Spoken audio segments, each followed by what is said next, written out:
بسم اللہ الرحمن الرحیم۔ السلام علیکم ویورز۔ حج اسلام کی افضل ترین عبادات میں سے ہے اور حج کا سفر ایک مقدس سفر ہے۔ آپ میں سے جو لوگ بھی اس سال یعنی 2025 میں حج بیت اللہ کا ارادہ رکھتے ہیں، اللہ تعالیٰ آپ کو اس ارادے میں کامیاب کرے، اور میں دعا گو ہوں کہ اللہ تعالیٰ آپ کی اس افضل ترین عبادت کو اپنی بارگاہ میں قبول فرمائے۔ حج بیت اللہ کے لیے پاکستان کی طرف سے اپلیکیشنز دینے کا جو سلسلہ ہے وہ 18 نومبر سے شروع کیا جا رہا ہے، اور اس سلسلے میں آپ سب کو بہت دھیان سے ان شرائط کو اور ان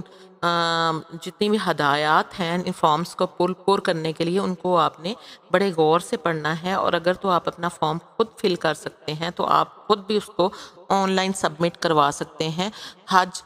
کی جو وزارت حج کی ویب سائٹ ہے اس پر جا کر۔ اور اگر آپ کو اس میں کوئی دشواری پیش آتی ہے اور آپ اپنا فارم فل خود نہیں کر سکتے تو بینکوں کے عملے کی اس سلسلے میں خاص طور پر تربیت کی گئی ہے، اور وہ آپ کی اس سلسلے میں مدد کریں گے۔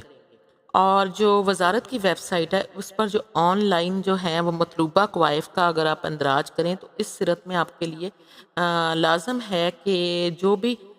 بینک کی آن لائن انٹری سسٹم ہے اس میں آپ کا جو اندراج ہے وہ بالکل درست ہونا چاہیے، اور جو درخواستوں کی آخری وصولی کی تاریخ ہے اس سے پہلے پہلے آپ کو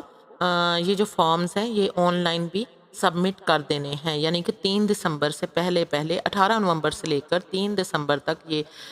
ڈیٹس ہیں، اور 3 دسمبر لاسٹ ڈیٹ ہے، اور 3 دسمبر تک آپ کو ہر صورت میں اپنا جو حج کا فارم ہے اس کو آپ نے سبمٹ کرنا ہے۔ ان درخواستوں میں قرآن اندازی ہوگی۔ ان درخواستوں کی قرآن اندازی کے ذریعے جو کامیاب امیدوار ہوں گے، جو حج پر جانے کے خواہش مند ہوں گے، ان کی کامیابی ناکامی کی اطلاع ان کو کر دی جائے گی، اور اس کے لیے 6 تاریخ مقرر کی گئی ہے۔ قرآن اندازی میں کامیابی کی صورت میں اس مبارک سفر کی رحمتیں اور برکتیں حاصل کرنے کے لیے آپ کو چاہیے کہ ابھی سے فوری تیاری شروع کر دیں۔ سب سے اہم تیاری روحانی پاکیزگی اور ایمان کی تازگی ہے۔ یہ عبادت چونکہ روحانی کے ساتھ ساتھ بدنی اور مشقت طلب ہے، اس لیے آپ اپنے جسم کو اس مشقت کے قابل بنانے کے لیے ابھی سے روزانہ ہلکی ورزش کا اہتمام کریں، پیدل چلنے کو معمول بنائیں اور اپنی صحت کا خیال رکھیں تاکہ دوران حج آپ کو زیادہ مشکلات کا سامنا نہ ہو۔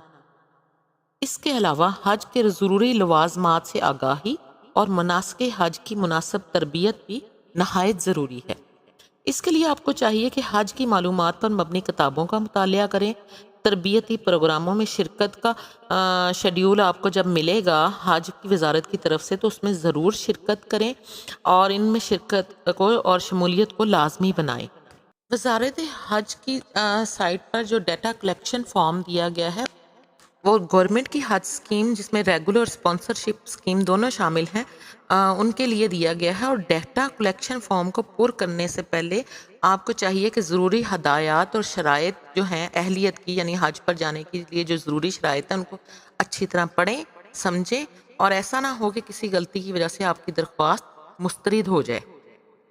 حج کی آن لائن رجسٹریشن کا سلسلہ بھی 18 نومبر 2024 سے شروع ہو جائے گا، جس کے تحت عازمین حج گھر بیٹھ کر اپنے کوائف کا اندراج کر سکتے ہیں، اور واجبات جو شروع میں آپ نے حج اپلیکیشن کے ساتھ 2 لاکھ روپے جمع کروانے ہیں وہ بھی آن لائن جمع کروا سکتے ہیں۔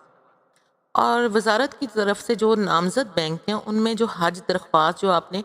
فزیکلی خود جا کر جمع کروانی ہے اس کو وہ بھی آپ 18 نومبر سے 3 دسمبر 2024 تک جمع کروا کر آپ نے اس کی حج رجسٹریشن رسید ضرور حاصل کرنی ہے۔ اور اس کے بعد آپ جب یہ درخواست جمع کروانی ہے اس کے بعد آپ نے پاک حج ایپ پر خود کو رجسٹر کروانا ہے، اور حج کے سلسلے میں حج 2025 کے سلسلے میں جتنی بھی معلومات ہیں وہ آپ کو پاک حج ایپ پر مل جائیں گی، جو کہ آپ پلے اسٹور سے انسٹال کر سکتے ہیں۔ یعنی جب آپ نے اپلیکیشن دے دینی ہے آن لائن یا فزیکلی، آپ نے کسی بھی جو نامزد کردہ بینک ہیں حکومت کی طرف سے ان میں جب آپ اپلیکیشن اپنی جمع کروا دیں گے حج کی درخواست اور 2 لاکھ روپے کے ساتھ، تو اس کے بعد آپ نے اپنے آپ کو پاک حج ایپ پر رجسٹر کروا دینا ہے۔ اور جو ریگولر امیدوار ہیں ان کو متعلقہ بینک میں واجبات جو 2 لاکھ جمع کروانے ہیں وہ ٹوکن کی صورت میں جمع کروانے ہوں گے، اور جب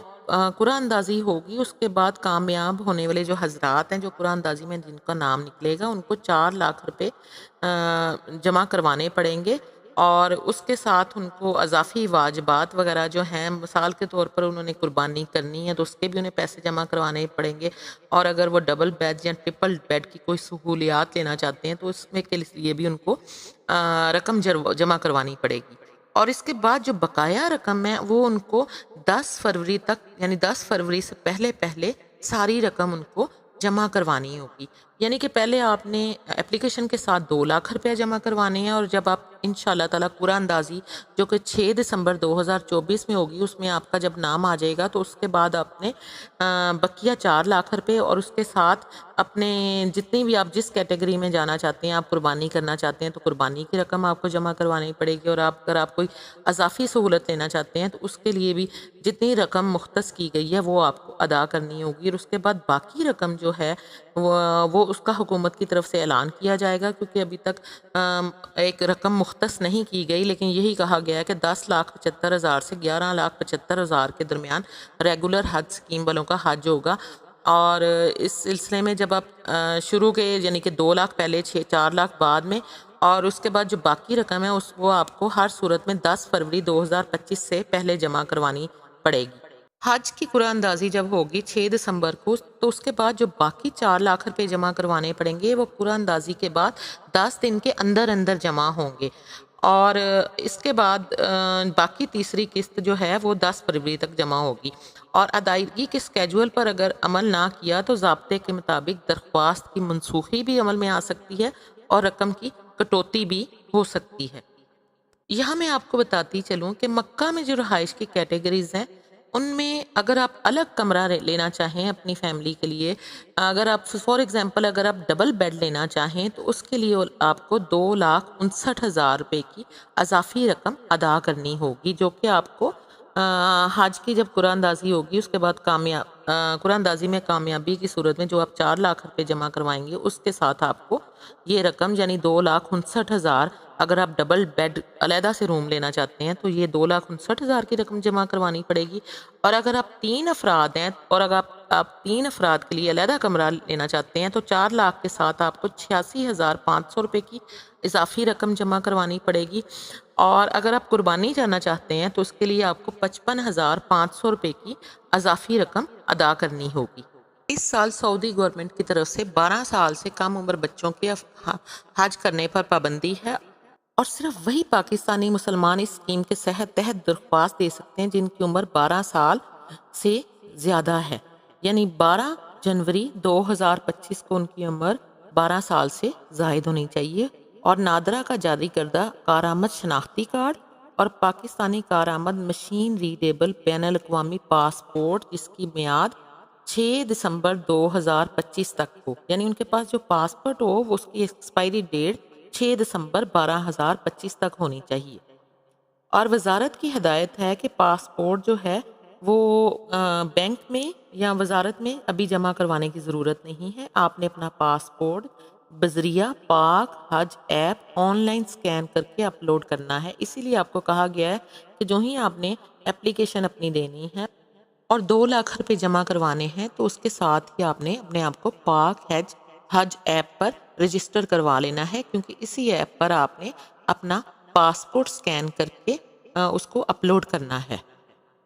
حج کی درخواست میں جو شرائط دی گئی ہیں اس کے لیے کسی بھی عمر کی خواتین کو سفر حج کے لیے شرعی محرم کا ہونا ضروری ہے، لیکن فقہ جعفریہ کی 45 سال یا اس سے زائد عمر کی خواتین بغیر محرم کے حج کی درخواست دے سکتی ہیں۔ تاہم اسلامی نظریاتی کونسل کے 6 تا 7 جون 2023 کو منعقد کردہ اجلاس نمبر 232 میں کیے گئے فیصلے کے مطابق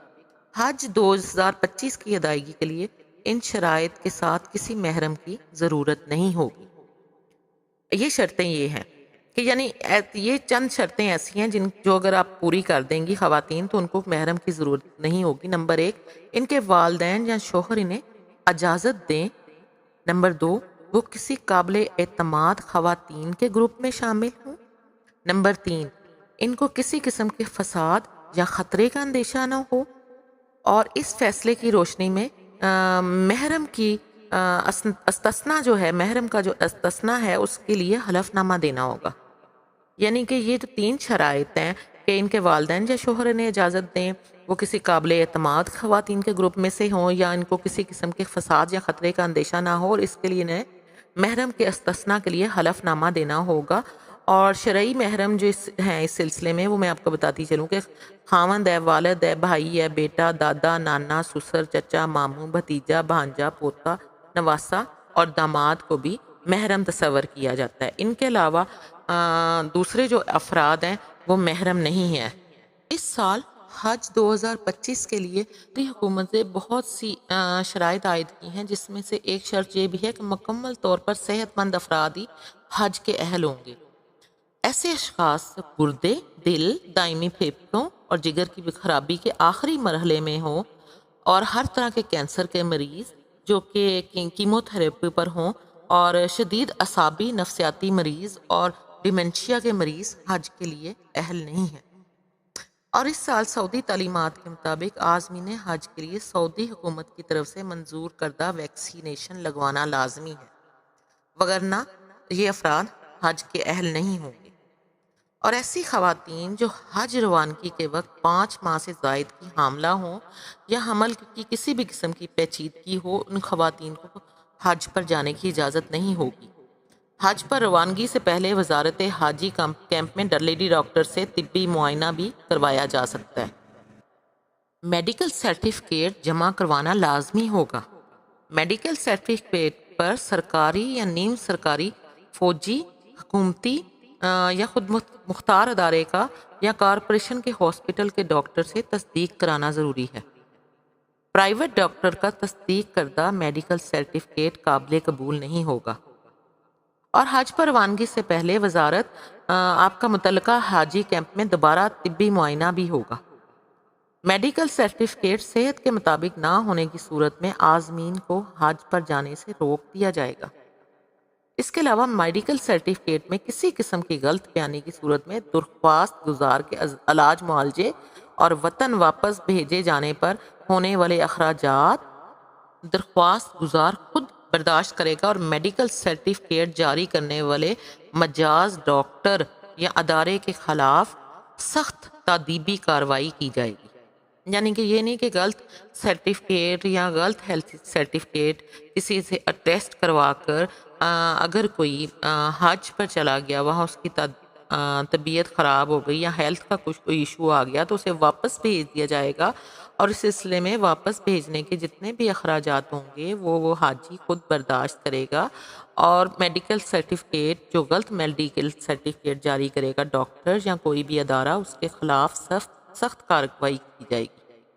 اور 80 سال سے زائد جو خصوصی افراد ہیں، اسپیشل پرسنز ہیں، اور اگر کوئی معذور ہے تو اس صورت میں ان کے ساتھ ہیلپر یا معاون کا جانا ضروری ہے. معاون ساتھ ہونا بہت ضروری ہے، لہٰذا ایسے درخواست گزار اپنے حج فارم کے متعلقہ کالم میں معاون کا درخواست نمبر ضرور درج کریں، جو سفر حج میں ان کے ساتھ رہے گا اور مناسک حج کی ادائیگی میں ان کی مدد کرنے کی ذمہ داری اٹھائے گا. اس میں ایک شرط یہ بھی ہے کہ ایسی اشخاص یا سعودی گورنمنٹ کی طرف سے بلیک لسٹ ہوں اور جن کا نام ECL میں ہو یا کسی عدالت نے سفر پر پابندی لگائی، ان کو سفر حج 2025 پر جانے کی ہرگز اجازت نہیں ہوگی. اور سعودی تعلیمات 2025 کے مطابق کسی بھی حاجی کی وفات کی صورت میں اس کو سعودی عرب میں ہی دفن کیا جائے گا. اگر کوئی حاجی سعودی عرب کے قانون کے خلاف کسی سرگرمی میں ملوث پایا گیا، جیسے کہ بھیک مانگنا، سیاسی غیر اخلاقی سرگرمی، منشیات فروشی، چوری وغیرہ، تو پاکستانی گورنمنٹ کی طرف سے مستقبل میں اس کے سعودی عرب میں داخلے پر تاحیات پابندی لگا دی جائے گی، کیونکہ یہ ایسی سرگرمیاں ہیں جس کی وجہ سے ملک کا نام بدنام ہوتا ہے. اور پاکستان سے بہت زیادہ بیگرز سعودیہ میں بھیک کے لیے جاتے ہیں، انہوں نے اسے کاروبار بنا لیا. درخواست کی وصولی کی آخری تاریخ سے قبل رقم واپس لینے کی صورت میں کوئی کٹوتی نہیں ہوگی. یعنی کہ 3 دسمبر 2024 جو آخری تاریخ ہے، اس سے پہلے اگر کوئی اپنی درخواست واپس لینا چاہتا ہے اور وہ درخواست واپس لے لیتا ہے تو اس صورت میں رقم میں کوئی کٹوتی نہیں ہوگی۔ اور قرعہ اندازی کے 10 دن کے اندر دوسری قسط جمع نہ کرانے کی صورت میں 50,000 کی کٹوتی ہوگی، اور 10 فروری تک تیسری قسط جمع نہ کرانے کی صورت میں 2 لاکھ روپے کی کٹوتی ہوگی، اور 10 فروری کے بعد نہ جانے کی صورت میں خرچ شدہ جو رقم ہے، یعنی جو کٹوتی جو رقم کی گئی ہے وہ مائنس کر کے باقی رقم واپس کر دی جائے گی۔ لیکن اگر درخواست گزار کی ڈیتھ ہو جاتی ہے، یعنی جس نے درخواست دی ہے حج کے لیے اس کی ڈیتھ ہو جاتی ہے، تو اس صورت میں کسی قسم کی جو مذکورہ بالا کٹوتی ہے وہ عمل میں نہیں آئے گی۔ حج پیکیج چاہے آپ لانگ سلیکٹ کریں یا شارٹ ٹرم سلیکٹ کریں، اس میں جو اضافی سہولیات ہیں جیسے علیحدہ رہائش وغیرہ کا انتخاب کرنا، اس صورت میں امیدواروں کو انتظامی امور کی وجہ سے جو مختص کردہ فلائٹ ہے اسی میں سفر کرنا پڑے گا۔ تمام درخواست دہندگان اضافی سہولیات جیسے مختصر پیکیج، علیحدہ رہائش وغیرہ کا انتخاب سوچ سمجھ کر کریں، کیونکہ یہ بعد میں تبدیل نہیں ہوگا۔ اللہ تعالیٰ آپ کی حج پر جانے کی خواہش کو پورا کرے اور آپ کو ان خوش نصیبوں میں شامل کرے جن کا نام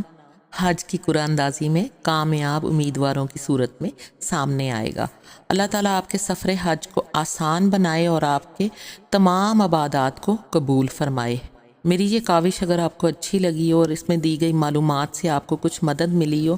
تو اس ویڈیو کو لائک کر دیجیے گا، میرے چینل کو سبسکرائب کر دیجیے گا، دعاؤں میں یاد رکھیے گا، اپنا اور اپنے گرد و نواح کے لوگوں کا بہت خیال رکھیے گا۔ جزاک اللہ، اللہ حافظ۔